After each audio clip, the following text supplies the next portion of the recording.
श्री शिवाय नमस्तुभ्यम। आप समस्त माताओं बहनों को सोमवती अमावस्या की हार्दिक शुभकामनाएं। आज आप सुनेंगे सोमवती अमावस्या की व्रत कथा। एक गरीब ब्राह्मण परिवार था। उस परिवार में पति पत्नी के अलावा एक पुत्री भी थी।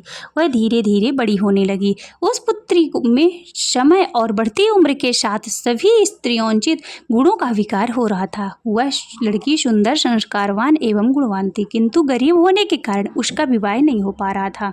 एक दिन उस ब्राह्मण के घर एक साधु महाराज पधारे हुए उस कन्या के सेवा भाव से काफी प्रसन्न हुए। कन्या को लंबी आयु का आशीर्वाद देते हुए साधु ने कहा कि इस कन्या की हथेली में विवाह योग्य रेखा नहीं है। तब ब्राह्मण दंपति ने साधु से उपाय पूछा कि कन्या ऐसा क्या करे कि उसके हाथ में विवाह योग बन जाए। साधु ने कुछ देर विचार करने के बाद अपनी अंतर्दृष्टि से ध्यान करके बताया कि कुछ दूरी पर एक गांव में सोना नाम की धोबिन जाति की एक महिला अपने बेटे और बहू के साथ रहती है, जो बहुत ही आचार विचार और संस्कार संपन्न तथा पति परायण है।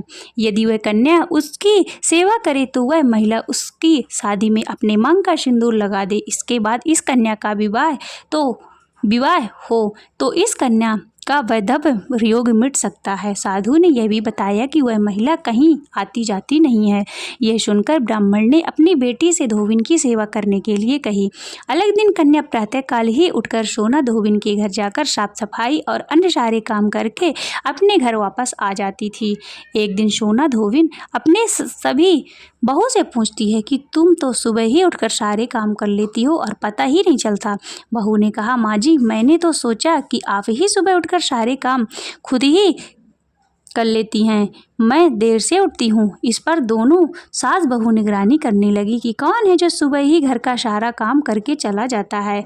कई दिनों बाद धोबिन ने देखा कि एक कन्या मुंह अंधेरे घर में आती और सारे काम करने के बाद चली जाती।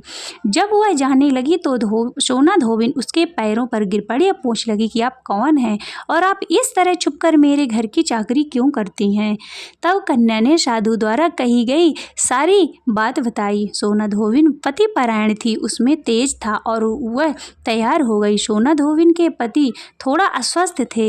उसने अपनी बहू से अपने लौट आने तक घर पर ही रहने को कहा। सोना धोबिन ने जैसे ही अपने मांग का सिंदूर उस कन्या की मांग में लगाया तो उसका पति मर गया। इस बात का पता चल गया। वह घर से निराजल ही चली थी।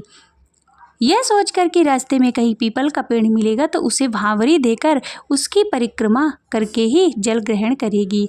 उस दिन सोमवती अमावस्या थी। ब्राह्मण के पूरे घर मिले हुए पकवान की जगह उसने ईंट के टुकड़ों से 8 बार भंवरी देकर 108 बार पीपल के पेड़ की परिक्रमा की और उसके बाद जल ग्रहण किया। ऐसा करते ही उसके पति के मुर्दा शरीर में वापस जान आ गई। धोबिन का पति वापस जीवित हो उठा। इसलिए सोमवती अमावस्या के दिन से शुरू करके जो व्यक्ति हर अमावस्या के दिन भंवरी देता है उसको सुख और सौभाग्य में वृद्धि होती है।